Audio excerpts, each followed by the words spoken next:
Hey everyone, this is your man Harris, otherwise known as Sky Yonic. And since we're going to be doing this on my Difficult Path channel, I'm just going to go ahead and just use my name Harris. Hey everybody, what's up?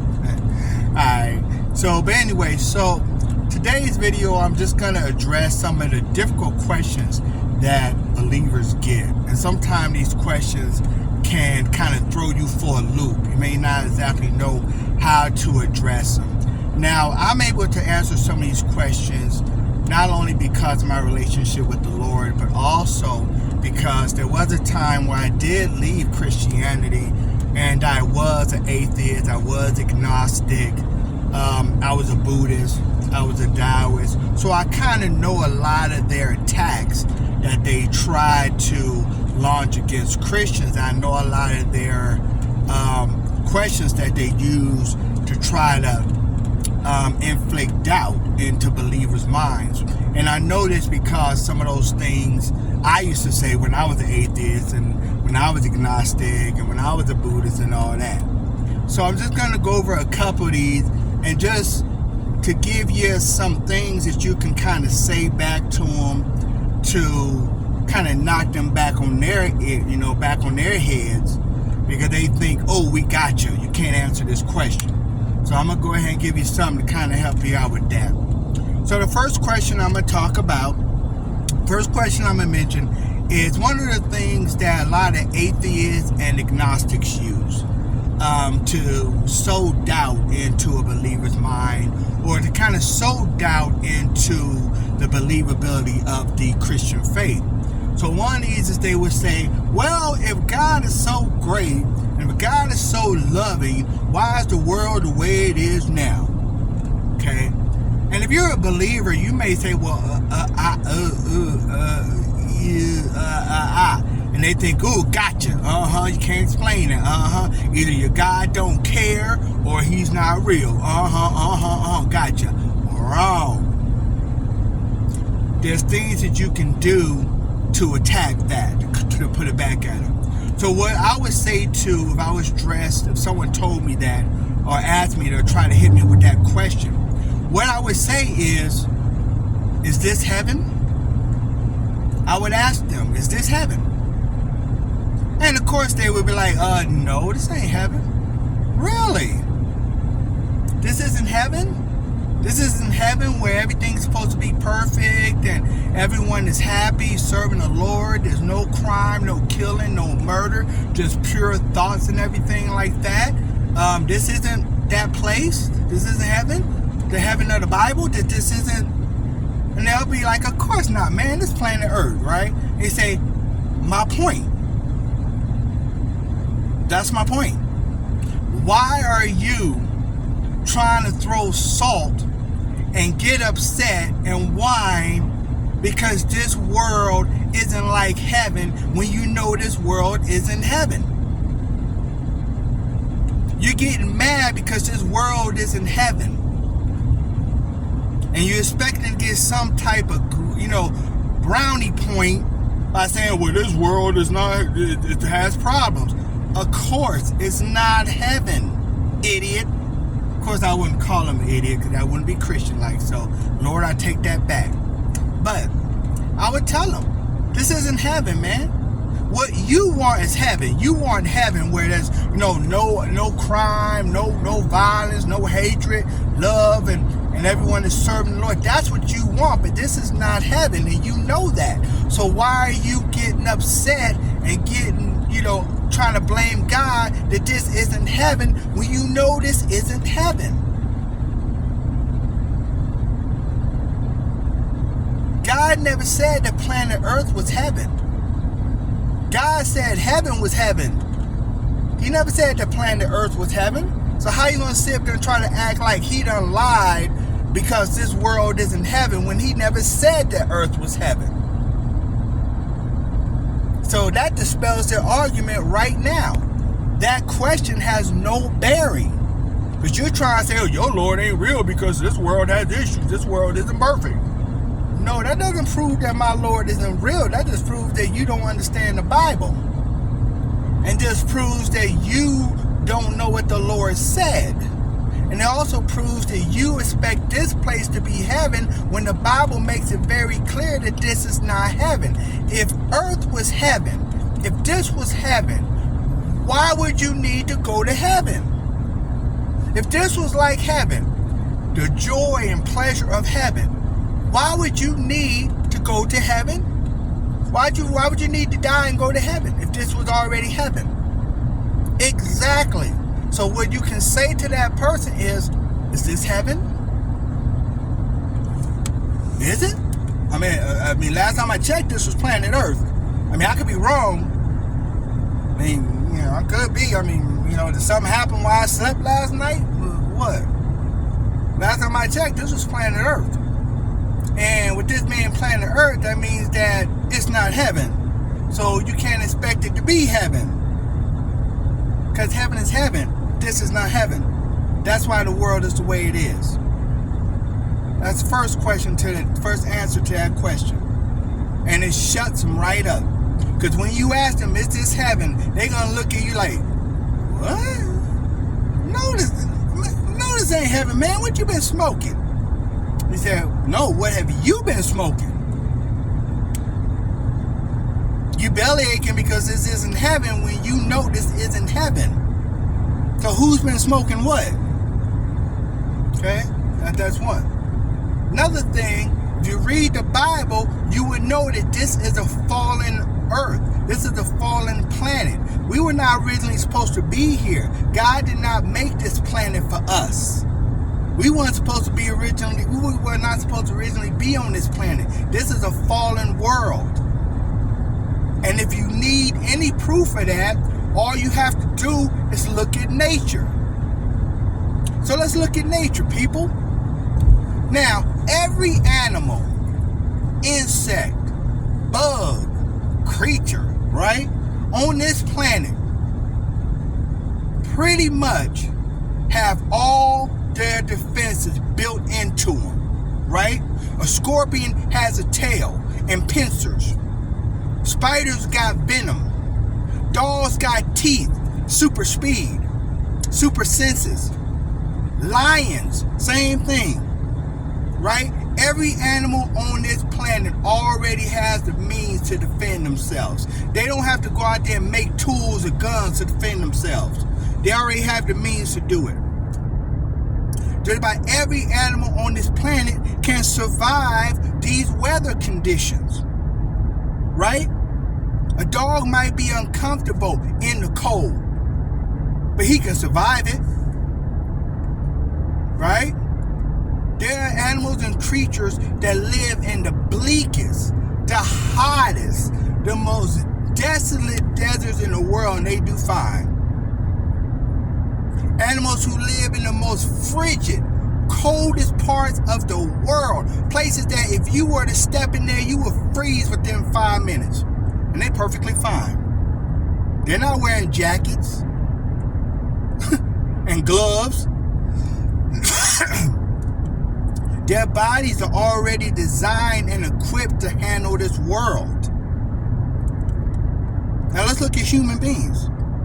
We have to wear clothes to stay warm, have AC, fans, whatever to cool ourselves off. We have to make external tools to defend ourselves, right? A man can't go up against a lion without a gun or some other weapons, right? Try to take on a lion with no weapons. See what the heck you get. You're going to get mangled and get turned into food. Because we're not made for this world. We have to do everything on the external. We cannot go to Antarctica and just chill with no jackets or no gear or no coats. But a damn polar bear can do it. What the hell? Because of the fact that this is what they were designed for. This is the world they were made for. We were not made for this world. That's why everything we have to do is on the outside. We have to go wear coats. We have to wear clothes. We have to have gear. We have to wear gloves. We have to make guns, knives, and stuff to protect ourselves against the animals. We don't have natural weapons, right? I don't have a pincer or a scorpion's tail attached to my back, right? So that just tells you that this is not a world that we was originally made for. This was a punishment. This is a fallen world. So of course it's not going to be like heaven. Another thing, the only way you could turn around and make it to where probably everyone, just got along and was perfect was if everyone was born again. And can God force that? Of course he can, but he won't. God provides free will so we can come to him with love and appreciation of our own will and not be forced into doing it. The reason why heaven works is because when you go to heaven, everyone there is born again Christian. All the sin within them is wiped out. The only way you can have that on earth is if everyone on this earth became born again. And even then, it wouldn't be heaven because there will always be people who will fight it because remember, the devil leads the trends of this world. There's no coincidence that more and more things are turning away from God. That's no coincidence. Not at all. Prophesied in the Bible. Okay? So that's another thing you can hit them with. Say, look, this is the fallen world, man. This ain't heaven. What you expect? Okay, so that's things you can hit them with. They try to go ahead and say, Okay? Another thing that you might hear from someone who is trying to throw shade on the Christian faith is, why do people have to go to hell forever? Why do people got to go to hell forever? Isn't that an extreme punishment, for all eternity? Isn't that kind of extreme? And what you can tell them is, well, let me ask you this. What's a soul? And they'll probably tell you, well, a soul is, your life force inside you. It's the spirit within you. It's your soul. Then I would ask them, is a soul eternal? Like when you die, does your soul live on or does it die with the body? And if they know anything about Christianity, or even if they didn't, I would tell them, I answer, listen, no, your soul is eternal. So when this body dies, your soul continues because it's eternal. And then I would ask them, so let me ask you one more thing. I would ask them, what is the worst thing about being in prison? I mean, what do you think? I mean, I've never been in prison, and they may have not, but I would say, just pretend like you've been in a prison, or pretend like you know someone who went to prison. What do you think is the worst thing about prison? What do you think to them is the worst, most painful thing about being in that prison? Some people would say, oh, it's boredom. Oh, it's the fact they can't be with their loved ones. Oh, it's the fact that they, it messes up, their chances when they get out. All those things are valid. But, like I said, I've never been in prison. But just with my understanding of what I believe I understand about human nature, and just my beliefs also, I would think the worst thing about prison, the most painful thing about prison is time. And they'll be like, what do you mean? I tell them like this. So we're talking about you want to know why the punishment is eternal. Okay? Let me bring it to you like this. Now, some human beings are living to the age of 100, 105, 110. But there's not that many of them, right? And these are people who have led healthy lives, didn't smoke, didn't drink or whatever, just led healthy lives. But there's not many of them actually, okay? But let's say that, okay, you are one of those, you're going to live to 100, let's say 105, okay? Now, if you're living to 105, you're 25 years old, you do something and you get 40 years. That's a big chunk out of that 105, don't you think? Right? You're 25, so you probably didn't have time to really do anything worth value that was valuable. right? I mean, 25, you probably just got out of high school. Probably got out of high school, maybe did a little bit of college if you did that. But if you got into trouble to where you did something that got you 40 years, you probably wasn't all-star high school graduate or college, valedictorian, probably not. You know what I'm saying? But, 25 years, add 40 to that, that's 65, right? 65 years gone out of 105. That's a big chunk. Because you only got 105, right? And that's even pushing it, because some people don't even break 100. So you're pushing it. 65 years wasted, gone. You haven't gotten married. You just got out of prison. You haven't gotten married. You haven't had any kids. You ain't got no grandkids to help you out in your old age. You ain't got no kids to help you out in your old age. You don't have no real estate because you've been in prison. Probably don't have a good work history because you've been in prison for the last 40 years. And if you got 40 years, you probably did some pretty serious stuff. So most people probably aren't going to really want to hire you. Not only that, if you're already 65, you can't really start a career where you plan on doing 30 years, whatever, at the age of 65. Probably not. Because even if you live to 100, by the time you hit 90, 95, right? And most jobs probably are most of the high, paying jobs that will kind of be the easier, more relaxing jobs, probably ain't gonna hire. You probably have to do something like McDonald's, Walmart, and there's nothing against those jobs. Those are great jobs. But you will probably be on your feet a lot, and being very physical and stuff like that. So yeah, when you hit 90, 95, you're probably gonna have to, call it quits.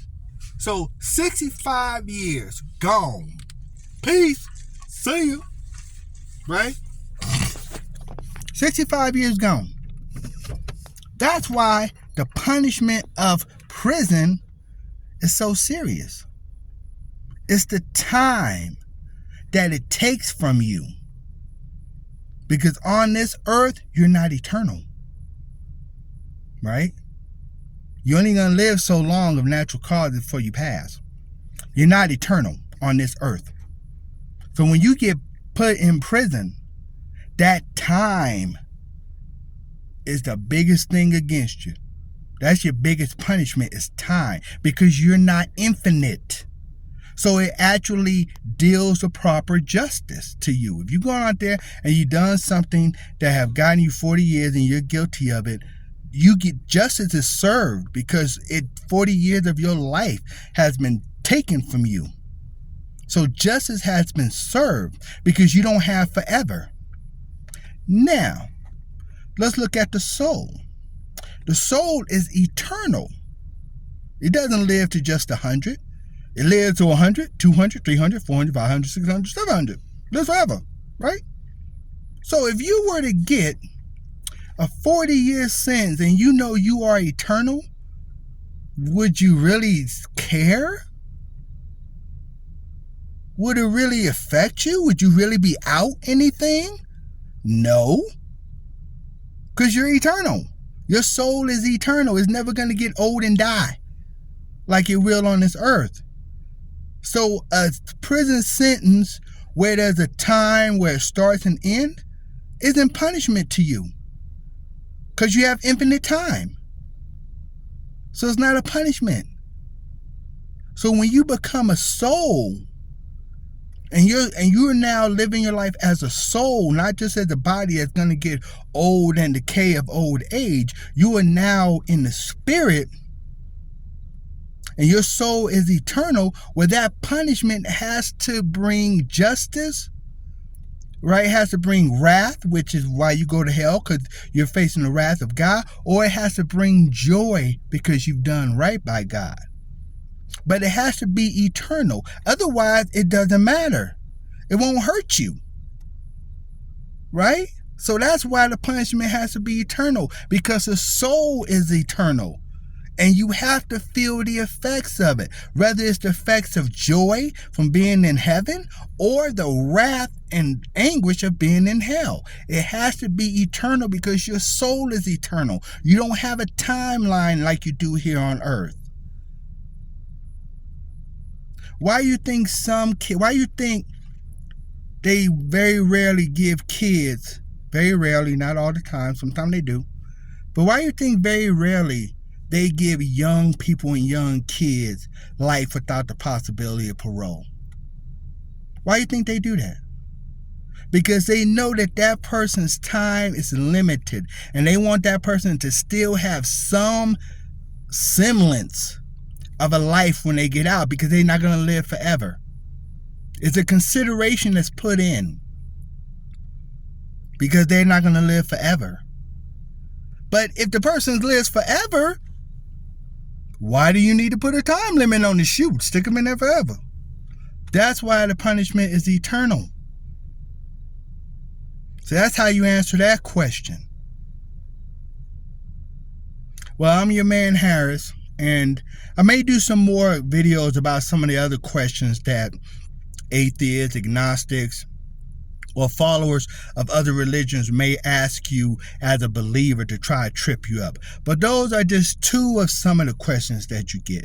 But those are two questions that when I was an agnostic, when I was atheist, when I left Christianity for a short time, those are some of the questions that I would ask Christians just to trip them up.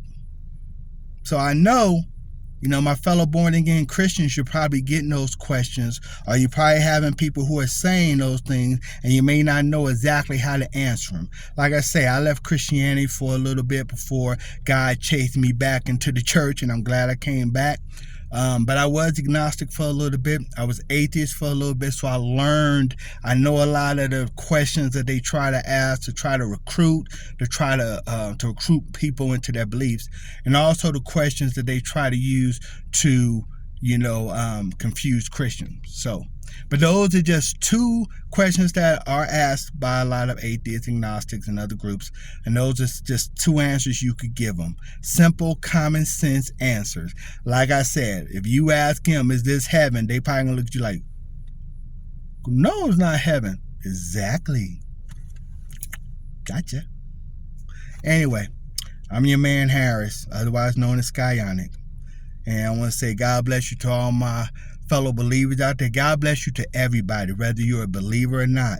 And also, people, remember, tomorrow's not promised. And no matter what some false religion tells you, you better follow the Bible and remember that when you pass away, you don't get a second chance. You face judgment right then and there. And you better make sure you have your affairs in order. You better make sure that you are a born-again Christian and you have given your life to God. Because if you didn't, it's too late. I don't care what some other false religions talk about, purgatory or any other thing where, you get a second chance. No. And remember, tomorrow's not promised. I'm your man Harris. God bless you all. Have a good day.